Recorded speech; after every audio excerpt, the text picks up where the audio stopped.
बिस्मिल्लाहिर्रहमानिर्रहीम। अस्सलाम वालेकुम नाज़रीन, मैं हूं डॉक्टर अली और आप देख रहे हैं मेरा फेसबुक और यूट्यूब चैनल। नाज़रीन, दो बड़ी और अहम तरीन डेवलपमेंट्स हैं जो आज के व्लॉग में आपके साथ हमने शेयर करनी है। पहली बड़ी खबर तो यह है नाज़रीन के भारत का एक बहुत बड़ा मोहरा जो है वो आज उड़ा दिया गया है। यूं कह लीजिए कि अफगानिस्तान से दिल्ली तक कोहराम मच गया। इतना बड़ा जो है वो दहशत गर्दों का उस्ताद आज मारा गया। इसकी भी तफसीलात आप जानेंगे, जिसके सर की कीमत जो है वो लाज़ीन लाखों रुपए करोड़ों रुपए रखी गई थी। इसकी तमाम तर डिटेल्स आप जानेंगे। जबकि दूसरी जानिब नाज़रीन रूस के बहुत हैवी किस्म के कार्गो तैयारे ईरान उतरना शुरू हो गए। मशरक़ वस्ता के अंदर कुछ गैर मामूली हलचल हो रही है। अमरीका अपने जंगी बहरी बेड़े के साथ और जो बमबार तैयारे हैं उनके साथ इस वक्त मुकम्मल तौर पर ईरान पर हमलावर होने के लिए तैयार है। ये क्या अपडेट्स हैं ये भी आप जानेंगे। वीडियो की तफसील में जाने से पहले अगर आपने हमारे इस चैनल को सब्सक्राइब नहीं किया हुआ तो आपसे गुजारिश है काइंडली इसको सब्सक्राइब कर लें और बेल आइकन को ज़रूर दबा दें ताकि हमारी आने वाली वीडियो सबसे पहले आप तक पहुंच सकें। नाज़रीन, हम आपके शुक्रगुजार हैं जो आप हमारे वीलॉग्स को देखने के लिए वक्त निकालते हैं और कमेंट सेक्शन में अपनी मोहब्बतों का इजहार भी करते हैं। नाज़रीन, इस वक्त पाकिस्तान की मुशल्लह अफवाज की जानिब से फितना और ख्वारिज यानी कि भारतीय स्पॉन्सर्ड दहशत गर्दों के खिलाफ एक फैसला कुन ऑपरेशन जारी है। नाज़रीन, बाजोड़ का इलाका इस वक्त दहशत गर्दों के चुंगल से मुकम्मल तौर पे आज़ाद करवा लिया गया है। लेकिन आज जो बड़ी और अहम तरीन कामयाबी मिली है, ये यूं कह लीजिए कि दहशत गर्दी के खात्मे के ताबूत में आखिरी कील जो है वो ठोंक दिया गया है। आप अंदाज़ा लगाइए नाज़रीन के ख्वारिज की ये जो तादाद है, बहुत बड़ी तादाद, ये मुकामी तौर पे जो लोग वहाँ पे मौजूद थे उनके ही भाई बेटों की तादाद है जो कि पाकिस्तान से टीटीपी के सहूलतकार बने हुए थे। और दूसरा वो हैं जो कि मुख्तलिफ ममालिक से कराए के कातिल हैं जिनको भारतीय जो खुफिया एजेंसी रहा है वो ऑपरेट करती है। ये जो पाकिस्तान के अंदर इनके सहूलतकार हैं इनको भी वहीं से फंडिंग मिलती है। आज नाज़रीन जो बड़ा दहशतगर्द मारा गया इसकी सर की कीमत जो है वो 10 मिलियन रुपीज़ यानी कि 1 करोड़ रुपया इसके सर की कीमत थी। और ये अफ़गानिस्तान में ही अपने आकाओं के साथ जो है वो छुप जाता था, हमले करता था, छुप जाता था। लेकिन आज फिर आखिर ये काबू आया और इसको जहन्नुम वासिल कर दिया गया। नाज़रीन, ये जो दहशतगर्द कमांडर है ये आप यूं समझ लीजिए कि जो इस वक्त जो ख्वारिज को ऑपरेट कर रहा था बाजोड़ के अंदर, जो बाजोड़ का इलाका है पूरा, उसका जो पूरा फील्ड कमांडर है वो ये दहशतगर्द कमांडर था जिसका नाम नाज़रीन जो है वो गौहर के नाम से वो जाना जाता है। और ये जो दहशतगर्द है नाज़रीन ये अरसा दराज से भारत की खुफिया एजेंसी रॉ के लिए काम कर रहा था। अभी नाज़रीन ये लोई महमूद का जो इलाका है वहाँ पर ये ज़ख्मी हुआ था और उसके बाद इसको जो है वहीं पर जहन्नुम वासिल कर दिया गया। शदीद ज़ख्मी हालत में था और फिर मारा गया। और अब नाज़रीन जो ख्वारिज के अब आप अंदाज़ा लगाएं कि इनके जो लवाहिकीन हैं पहले तो उन्होंने इनसे लाताल्लुकी का इजहार किया। अब जो है वो इसकी जो बाद की जो तकरीबात हैं उसके मरने के बाद की वो अब वहाँ पे अनाउंस की गई हैं कि ये 2 दिन बाद वहाँ पे स्टार्ट होंगी। तो इससे आप अंदाज़ा लगा सकते हैं कि दहशत गर्दी जो है वो यहाँ जड़ों में छुपी हुई थी जिसकी वजह से इसको ख़त्म करने में इतनी मुश्किलात का सामना करना पड़ा है। सम जो उनकी फैमिलीज़ हैं डेफिनेटली इनको सपोर्ट तो करती होंगी, लेकिन भारत इस वक्त बुरी तरह से तिलमिलाया हुआ है। यहाँ से दहशत गर्दी के यूँ कह लीजिए कि इनके तमाम अड्डे ख़त्म कर दिए गए हैं। तमाम के तमाम दहशतगर्द इस वक्त जाने बचाने के लिए पहाड़ों में छुपे हुए या कहीं पर भी उनको ढूंढने का सिलसिला भी जारी है। इसके साथ ही नाज़रीन एक और बड़ी खबर है, ईरान और अमेरिका के दरमियान जो क्लैश है वो बढ़ता जा रहा है।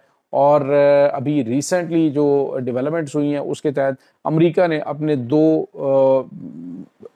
कम अज़ कम 2 हैं और तादाद ज़्यादा भी हो सकती है, जिसमें उन्होंने नाज़रीन एक तो ये कि B-2 स्टेल्थ बमबार हैं वो भेजे हैं कतर में।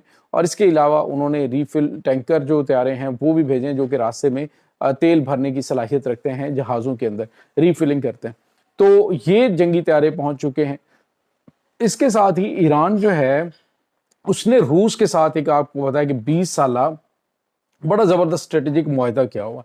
अब उसके तहत नाज़रीन जो रूस है उसके हैवी तैयारे जो हैं, हैवी कार्गो तैयारे, वो बहुत बड़ी तादाद में एक के बाद एक वो जो हैं वो उतर रहे हैं ईरान के मुख्तलिफ एयरपोर्ट्स के ऊपर।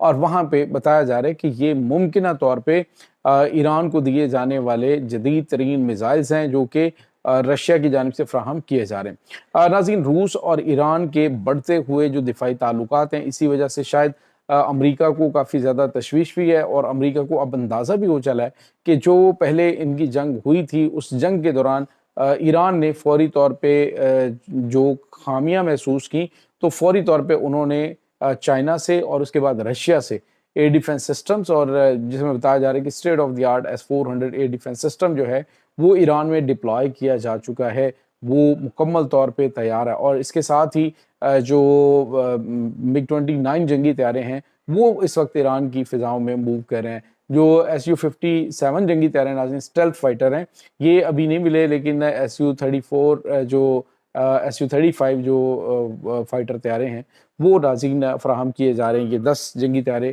اس وقت فراہم کیے جا رہے ہیں، باقی جو ہے وہ 100 کی تعداد میں MiG-29 جو جنگی طیارے ہیں یہ رشیا کی جانب سے ایران کو دیے جا رہے ہیں۔ ایران اس وقت مکمل طور پہ تیار ہے، اور کسی وقت بھی ایران نے کہا ہے کہ ہماری یہ بڑی جنگ شروع ہو سکتی ہے، اور اس سلسلے میں ایران جو ہے اس نے اپنی سفارتی لحاظ سے بھی چیزیں، وہ سفارتی میسیجز جو ہوتے ہیں وہ بھی پہنچانے شروع کر دیے ہیں۔ امریکہ چاہتا ہے ناظرین کہ اس وقت ایران کے اندر جو موجود رجیم ہے اس کو چینج کیا جائے۔ خود امریکی خفیہ ایجنسی CIA کے سابق چیف جو ہیں وہ کہہ چکے ہیں کہ اس دنیا کے اندر ہم نے 76 ٹائمز جو ہے وہ رجیم چینج آپریشنز کیے ہیں، یعنی حکومتوں کو ہم نے بنایا ہے، حکومتوں کو ہم نے ہٹایا ہے، اور ابھی جو ہے وہ سب سے بڑی جو تکلیف ان کو ایران کی اس گورنمنٹ سے ہے، ایران کے جو اس وقت موجودہ سٹنگ گورنمنٹ ہے وہ چونکہ ناظرین نظام رہبریت پر مبنی ہے، اور نظام رہبریت کے ساتھ جڑے ہوئے جو لوگ ہیں انہوں نے بالکل بھی وہ رہبر اعلیٰ جو ہیں سپریم لیڈر آیت اللہ سید علی خامنہ ان کے ایک اشارے کے منتظر ہوتے ہیں، اور وہ کسی چیز کو نہیں دیکھتے۔ اس وقت ایران کی سب سے بڑی پاور یہ ہے کہ یہ جو موجودہ ایرانی قیادت ہے یہ نہ تو کسی سے جھکتی ہے اور نہ ہی کسی پہ کسی چیز کے اوپر فلیکسیبلٹی دکھاتی ہے، بالکل اپنا جو قومی مفادات میں فیصلہ ہوتا ہے وہ لیتے ہیں۔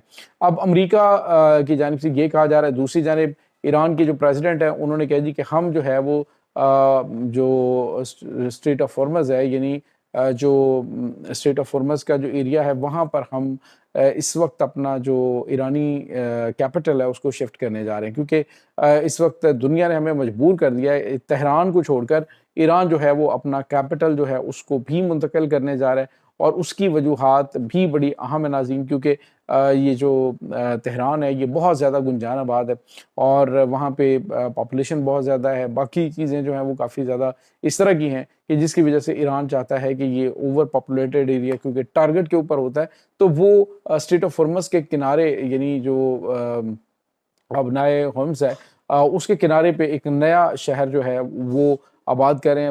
شہر تو آلریڈی موجود ہے لیکن اس کو کیپٹل کا درجہ دینا ہے۔ اس وقت چیزیں جو ہے وہ موو ہونا شروع ہو گئی ہیں، جس سے آپ اندازہ لگا سکتے ہیں کہ ایران جو ہے وہ اس وقت ایک بڑی اور خوفناک جنگ کی جانب بڑھ رہا ہے، اور اس کی تیاریاں بھی کر رہا ہے۔ کسی وقت بھی خطے کے اندر ناظرین یہ جنگ شروع ہو سکتی ہے، اور لیکن ناظرین اس سے پاکستان براہ راست متاثر ہوگا، کیونکہ پاکستان ایران کی فیور میں کھڑا ہے۔ امریکہ کے ساتھ بھی پاکستان کے تعلقات اچھے ہیں، لیکن اس معاملے میں پاکستان کہاں پہ کھڑا ہوگا اگر یہ ایک بڑی اور خوفناک جنگ شروع ہوتی ہے ایران کی، تو ڈیفینیٹلی پاکستان پہلے کی طرح جو ہے وہ در پردہ ان کی مدد کرے گا، اور کھل کر پاکستان حمایت کرتا ہے کہ جی آپ کسی بھی ملک کی جو داخلی خود مختاری ہے اس پہ حملہ نہ کریں، کسی ملک کے اندر معاملات جو ہیں ان کو انٹرفیئر نہ کریں۔ اگر ایسا ہوتا ہے تو ناظرین پاکستان اس جنگ سے پیچھے نہیں رہ سکے گا۔ یہ ناظرین اس وقت تازہ ترین اپڈیٹس ہیں اس تمام صورتحال کے بارے میں، آپ کا کیا کہنا ہے؟ کمنٹ سیکشن میں اپنے خیالات کا اظہار ضرور کیجیے گا۔ انشاءاللہ بہت جلد ملتے ہیں ایک نئی ویڈیو میں، تب تک کے لیے اپنا بہت سارا خیال رکھیے گا۔ اللہ حافظ۔